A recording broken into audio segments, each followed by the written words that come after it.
Did you know that between 1901 and the year 2000, 89% of Nobel Prize winners believed in God? What's even more interesting about this statistic is that by far most atheists and agnostics were found in the field of literature, and the smallest number of atheists and agnostics, namely only 2%, were the winners of the Nobel Prize in physics. Nobel Prize winners are, of course, by the very nature of things, a very small sample size, and so these results cannot be generalized for all scientists in the past century. Nevertheless, nowadays, there are more religious scientists than we might think.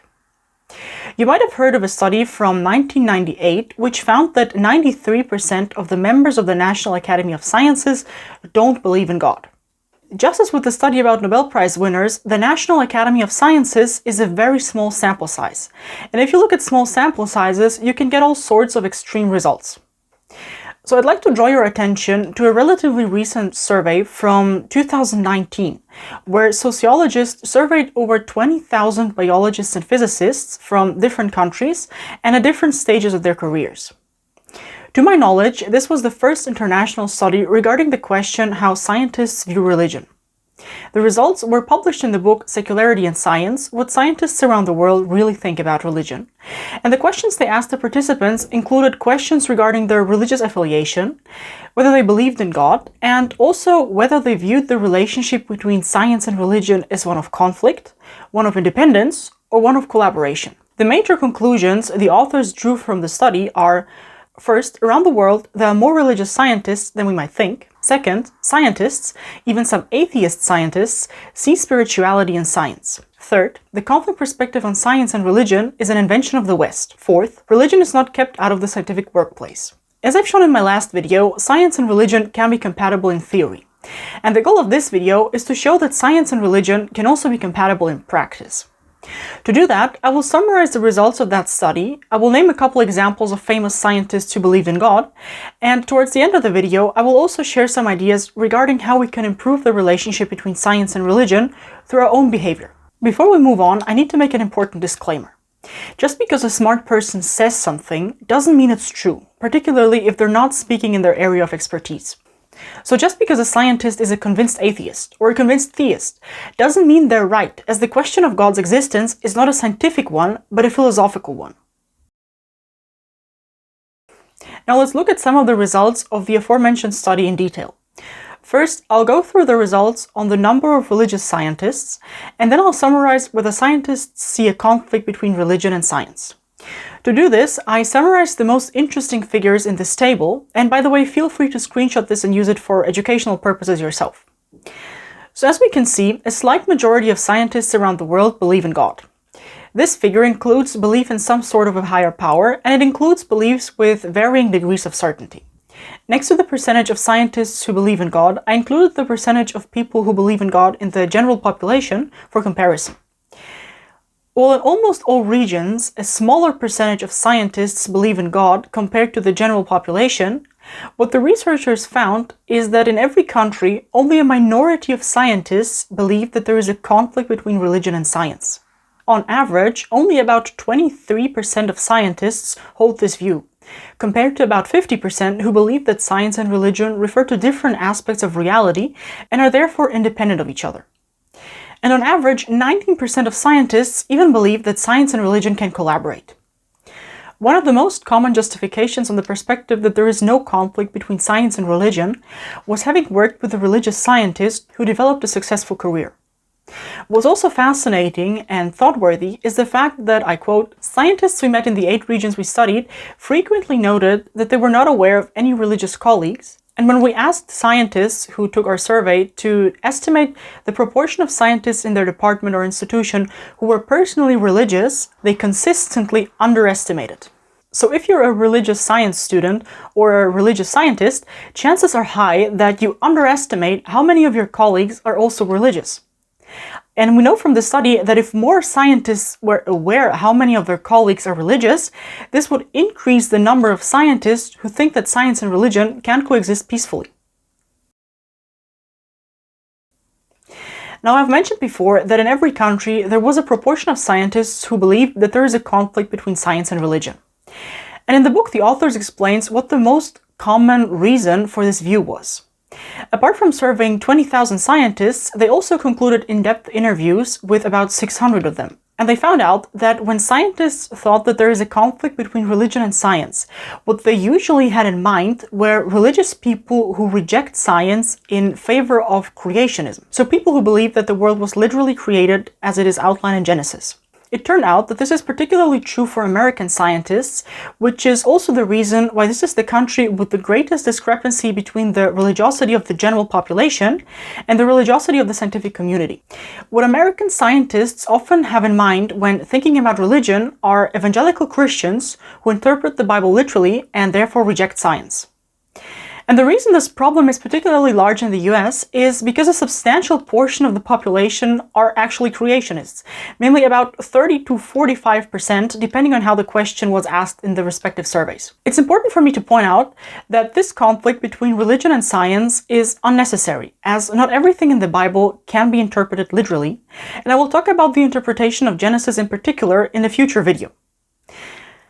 In particular for Catholics, there is no need to reject science, as the Catholic Church teaches that Catholics are free to either accept or reject the theory of evolution.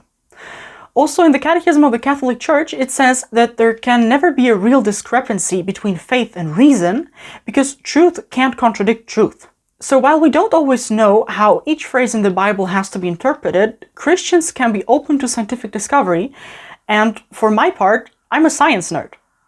In fact, as I've shown before, there's a significant portion of scientists who believe that science and religion can collaborate. For example, it might surprise you that one of the reasons why Sir Isaac Newton wrote his famous book Principia was to convince his readers of the existence of God. If you didn't know, Principia is considered to be one of the most important works in the history of science. By the way, if you're interested to learn which other scientists believed in God or believe in God if they're still alive, there's a bunch of Wikipedia lists where you can check them out. And I also included a couple of Christian scientists as examples of scientists who either believed or still believe in God. Finally, I'd like to address what one of the interviewed biologists said on the relationship between science and religion. When you're religious, you don't question much. When you don't question much, you can't be a successful scientist. This will be arguably the most important portion of this video, so if you made it this far, don't leave now. I can't speak for every religion, but this statement isn't true for Catholicism. As humans, we are bestowed with reason, and we are called to use it. We're not called to believe blindly or to follow commands blindly. On the contrary. Let me give you an example. If you've watched Brian Holdsworth's latest video, you learned that the greatest natural virtue is obedience. And a couple of days ago, I also learned during catechesis that after the first 3 commandments, which refer to our relationship with God, the most important commandment in relationship to others is the 4th commandment. So the commandment to honor your parents. Now it turns out, among other things, that obedience should be based on understanding. And when we don't understand a particular command, we're supposed to ask for clarifications. I continued to think about this, and then the next day during Mass, it dawned on me that we see this exemplified in the behavior of the greatest saint of all time. The greatest saint of all time is, of course, Mary. Mary doesn't say much in the Bible, so we don't have many direct quotations from her. But now let's look at what she does say. At the Annunciation, when the angel Gabriel told Mary that she would conceive a son, what was Mary's first reaction? Her first reaction was not that this is a matter of faith and not science, and I have no idea how this will work, but God says so, so let's do it. Her first reaction was, how can this be since I have no husband? She knew that babies aren't made by virgins, so she asked for a clarification. The first thing the greatest saint of all time says is a question where she asks for a clarification. The amazing thing is that this is not the only time Mary asked a question in the Bible. There are in total 4 instances in the Bible where Mary's words are recorded. And in 2 of those instances, she asked questions. Namely, also in Luke 2:48, after Mary and Joseph found Jesus in the temple, Mary asks Jesus, "Son, why have you treated us so? Behold, your father and I have been looking for you anxiously." So what we learn from the greatest saint of all time here is that we're supposed to ask questions. For example, if you don't understand the reasons for, let's say, the 6th commandment, you can read the Theology of the Body. And if something difficult in your life happens, you can ask God in prayer, why you have to go through this, which in my opinion is exactly what Mary did in Luke 2:48, because she knew about Christ's divinity. She was asking God a question.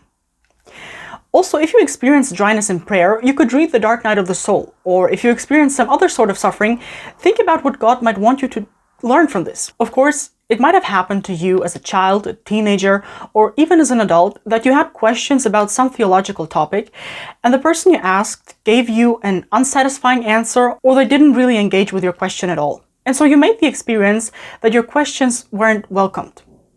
Here it's crucial to differentiate between a perfect God and his imperfect representatives on earth. Answering difficult questions is difficult, and it's also often difficult for people to admit when they don't know something. But now that you know about the importance of asking questions and of genuinely seeking answers, implement that in your life. For example, if you have children and your child asks you a question that you don't know the answer to, admit that, and then show them where an answer can be found. This is true for every type of question, not only theological ones. I'm convinced that showing children an intellectual approach to their faith is very important. Otherwise, it might happen that the first rational argument in matters of faith they encounter will be in school or university from an atheist, and then they might think that because they've never heard of an intellectual approach to their religion is irrational or at odds with science. By encouraging your children to question and seek answers, you will ensure that great religious scientists not only existed in the past and still exist today, but that they will also exist in the future. My parents did an excellent job with this. They taught me the value of both scientific and theological education. They encouraged me to be curious, and they showed me that just because they don't know a particular answer, that doesn't mean that there is no answer. When thinking about this, I realized that I actually remember the first time my dad answered one of my questions with "I don't know." I was something between 4 and 7 years old, and I kid you not, I remember the weather on that day, and I remember where I was standing when I asked that. My dad was telling me that dolphins are mammals who can't breathe underwater. So I asked him, how long can dolphins hold their breath for? And it would have been an understandable reaction if he dismissed that question as unimportant, or even if he made up some answer, because honestly, who cares how long dolphins can hold their breath for? But he said, I don't know, let's ask your grandma, because your grandma is a biologist. And he texted my grandma, and my grandma, of course, also hadn't memorized how long dolphins can hold their breath for, so she looked it up in a biology book. By the way, my grandma, a biologist, also believes in God. So I don't remember the answer to the question with the dolphins, let alone what the weather on that day was and where I was standing when I received the answer. Because on that day, I didn't primarily learn how long dolphins can hold their breath for. I learned what you do when you don't know an answer. And now, I study physics in university. So ask questions and seek answers yourself, and encourage your children to ask questions and seek answers. The reason why I read so many books is because I have so many questions. And on this channel, I don't preach. I ask questions and summarize the answers. So let's continue to ask questions and seek answers together. Or in the words of the Bible, test everything, hold fast what is good. This concludes the 100th video on this channel. Thank you for 10,000 subscribers. See you soon, and God bless.